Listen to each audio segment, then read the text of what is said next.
ሰላም ሰላም كورات خاتاتلتي كم يوعيلكم سلامتكم أنا سلام يا أملاك مسجن كم تأنا سلام زي الخون سخم سلام تخون لنا كل جزء تنتي كورات خاتي أم بعركس لو معنتي نا كبابي سبعة كاري كبابي قد مدرجنت مدرجنت أوكي حالي ونس مدرجنت مقالة وي سبعة كاري بدياسبورا كبابي أنا حفتنا والجزء التاني رأسكي تكبابي خير أرز لي كما يوم ولا بمعدي خنسي تمندر حدش مندر يلومني سبعة كاريو كأو بسبعة كارينا بمدرجة تمون قيد ركبنا أسك خير تكبابي أرز لي منا من يلاتني لا ما عنتي قاريت أمس إلا نيهو يا نبينا لي هنا نقول لكم كطعمكم يلا تسفى جبر برقت لومي ياو بزعبات كل نجر تقول لهم بزعبة بوتا خاخي يلا بزعبة كنا تحتكم بزعبة بوتا مقرناس موسخة كما يلا بزبل بدن بقراك قلت لكم يا ما جمرا جن ቤተሰበይ لهونهم ቤተሰበይ لهونهم لايك ቤተሰበይ لهونهم لا سبسكرايب نغيرهم ቤተሰብ ሆኑ ማለት እዩ ትሪዮ لهم زي حدشت من دريو وقال دحنا يلتم አጣጣነ እዩ ያው ሰብዓ ካሬ ይባል በእውነት ሓደ ነው بسم سبعة كاري بسم مدرجنت እንዳይ ንመጻድ دحنا كون يخل نمتاس መጀመሪያ ሓድሽ መንደር ኮንተለ በጣም በቃ ገጠር ይዝመስሉ አለ ከተማን ሃለ ሓድሽ ተዓዳት ኮይኑ ማለት እዩ ዝትሪኡ ለኩም ምድረገነት ወይ ከዓ ሰብዓ ካሬ በቃ ፀግዕን እዩ ማዕዶ ማለት እዩ ካብ ዲያስፖራስ ትሕቲኻ ታይክብል ደልያ ከባቢ ቆንጆ እዩ ዋላ ተዋግኡ ቆንጆ እዩ ልትመጣጠን እዩ ክልተ ህድም ተሃደመ ኮለን ጠጠው ዝበለ 7 ሚልዮን ብጣዕሚ ይጽብቕ ልትመጣጠን እዩ ግን ታይቲ ችግሩ ሓደ ግዜ እውን ለቂቃ ነይራ ማይ ሲ ኣብ ወርሕስ ሓንቲ ግዜ ተመፅያስ ታይ ትገብሮ ወይ ታይ ትገብራ ወይስ ላፍቲ ናይ ነላኢላንም ከባቢ ዲቪልካ 1.5 ሜትር ካሬኻ ግዜኻ ገለ 1.5 ለም መስርሕካ ጌርካ ኣብ ዘናል በለ ኣብ ውሽጢ ከተማ ኣይናለም ምግዛእ ዲ ሕሽስ ወይስ ከምዚ ዝበለ ሰብዓ ካሬ ተውል ካርቶ ለሓዘ ህድም ተውልስ ማይ ሓንቲ ማይ ሰወር ሓንቲ ማልት መፅያስ ኣነ እንደ ኣይኮለይ ልማዓልት ሲ ሓድሽ ማይ እውን ስለልምል በይኒ ስለዝኾንኩ ሓንቲ ለይ መፀ ተርፍት ቢላስ ከመይ ሃምዚ ባለ ይልፈልጦ ሽኳይ ደወር ሓጽበ ማለት እዩ እና ተከባቢ ያም ዝትሪሉ ሓፍትና ልላኣኽ ክንላ ወላ ካልኦት ክንጠቕመክን ኢለየ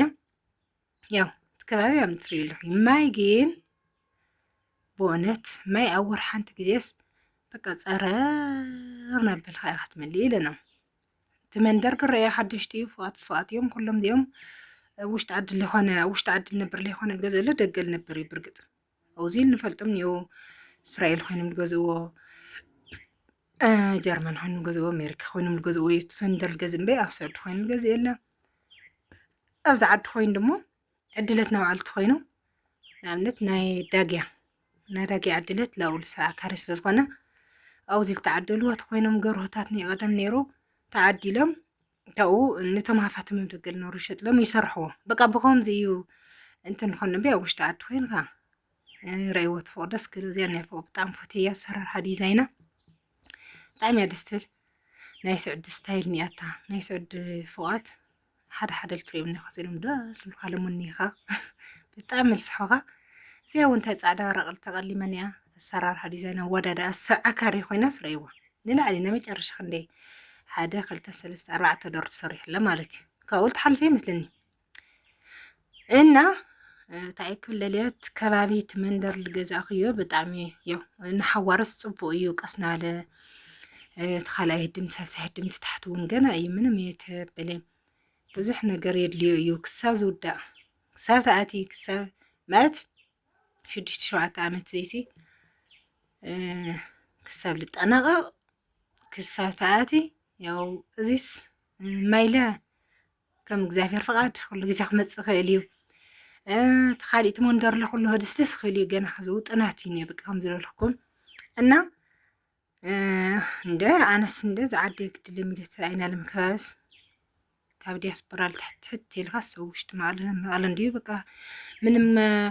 ክትሰርሕ ለይ ትኽእል ትሰርሕ ትኽእል ካብ ማእኸል ከተማ ግብሪ ዶ ክራይ ዶ ገለ ዶ ፀርፀር ኢኻ ትብል ብቻ ስኻትን ትምነዮ ውፅእ ዝበለ ናብ ከተማ ኣይትምነያ ማርያም ሓደ ነገር ተውፃእኻ ናይ ግብሪ ሃው ናይ ግብሪ ተኸፊልካ ክራይ ሃው ናይ ክራይ ተኸፊልካ ማይ ናይ ማይ ክፈሉ ናይ ማይ ተኸፊልካ ናይ መብራህቲ ማይ መብራህቲ ኩሉ እንዲሁ ሃው ኮይኑ ሰብ ፀርፀር ይብሎ ብቻ ግን ዓቕምኽን ሕሳብ ኣሕዋት ከተማ ምንም ኪሳራን ጥቕሚ የብሉ ኣብ ውሽጢ ከተማ ምንባር ማለት ኪሳራ ጭንቀት ጥምየት ሓረስታይ ይብሎ ኣብ ውፅእ ለለት ኮይኑ ንዕኻ ትሓርስ ፍርቁ ናይ ገበሬት ባ ዋላ ሓደ ነገርና ገራትና ገዛ ኸዲ በቃ ፍርቆ ፀጊፍካ ትነብር ቀሲንካ ትነብር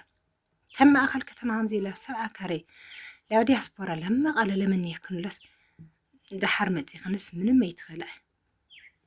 ምንም ከቢድ እዩ ማለት እዩ እና ብጣዕሚ እንትን ማለት እዩ ብዙሕ ሲ ኣቕማን ሓሲብክን ንፍታል ተድልየክን ቦታ ውስን ዝበለት ገጠር ክንበ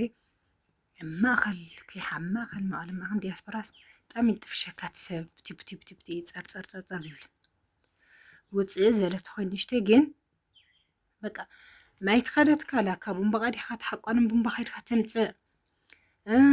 በቃ ዓድኻሲ በቃ ሃምሌ ካሊለ ተኻልዩ እንተ ማእኸል ከተማ ተመኒኽን ኣብ 70 ካሬ ዓዲ ሓቂ ዓዲ ምናምን ትብል ኣሕዋተይ ይኽንስ ኣነ ፎቶ የበለ ብናፃ ማርያምን ኢለክን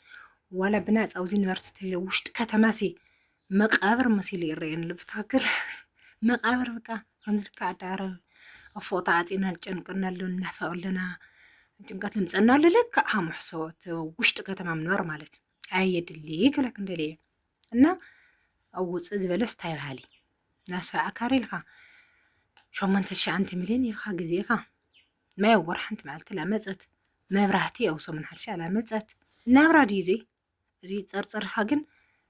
ካልእ ስደት ነበርካ ናብ ካልኣይ ስደት እዩ ተውዚ ነበረ ኮሎም ኢዱ ወይዶ ካፍኦ ሓሞቆ ፀበቆ ብጣዕሚ ከፊዎ ዝነብር ዋላ ሒዙሲ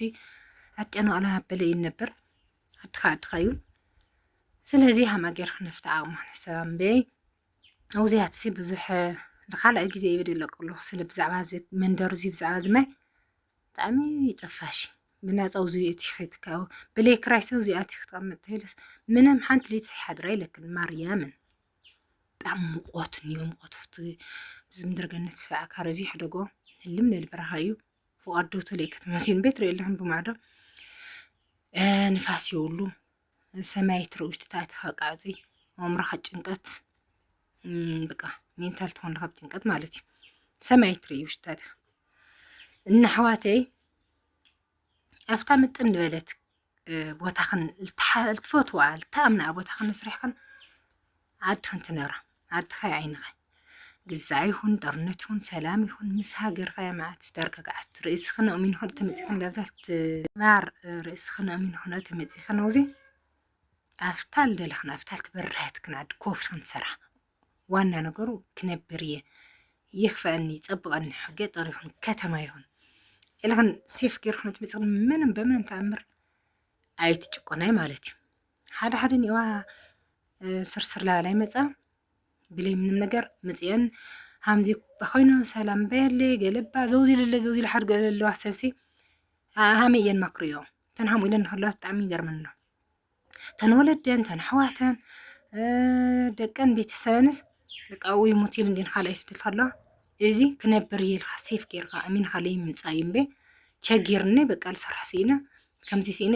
ኢለን ተኸዳስ ታይቱ ይኮነ እዩ ስለ ኩነታት ዓድና ከምዚ እዩ ጦርነት እዩ ክሃድም እየል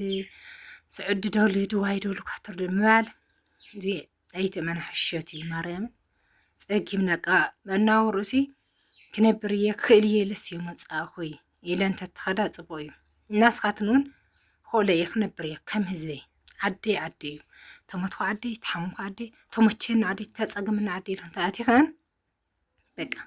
ርእስኻ ሴፍ ጌርካ እምሮኻስ ቀስን ሰውነትካ ቀስን ሰውነትካ ምልስ ይለብልና ርላን ዘንማን ተለምሳይ ንቀርፅ ኣለዋ ላዕሊ ኮይነን ዘራ ከይብዝሓልኩም ምድረ ገነት 70 ካሬ ዓዲ ሓቂ ዲያስፖራ ገለ ዝመንደሩ እዚ እዩ ዝመስል ብጣዕሚ ሙቆታም እዩ ብዙሕ ረፍቲ የብሉ ማይ ኣብ ወርሒ ሓንቲ ግዜ መፅያስ መዓት በራሚን መሊእኻ ሰይኣኽለክ እና እዛ ቪድዮ ፈቲሕሞትን ተስፋ ይገብር ብዙሕ ላፍቲ ከተመስለይ ምጥማት ይበሓፂሩ ውስን ልበለፍታ ኣልክንታ እምና ማይ መብራት ኢታልያት ኩላ ከተማ እያ ኢለ እዩ ኩሉ ግዜ ልናገራ ቃላት ማይ መብራት ኢታልያት ግን ዓዲ ክንፍታል ተኣምና መትከል ክንድያ ዘርገዛኽና ኣለቀ እና በቃ ንልማዓንቲ ዲዚ ይመስል ቆንጆ ቆንጆ ቪዲዮታት ኣኻትም ተስፋ ልህቡ ሞራል ልህቡ ቪዲዮታት ክለቅቕ እየ ናይ ልማዓንቲ ቪድዮ ግን እዚ ይመስል የቀኒየለይ ባይ ባይ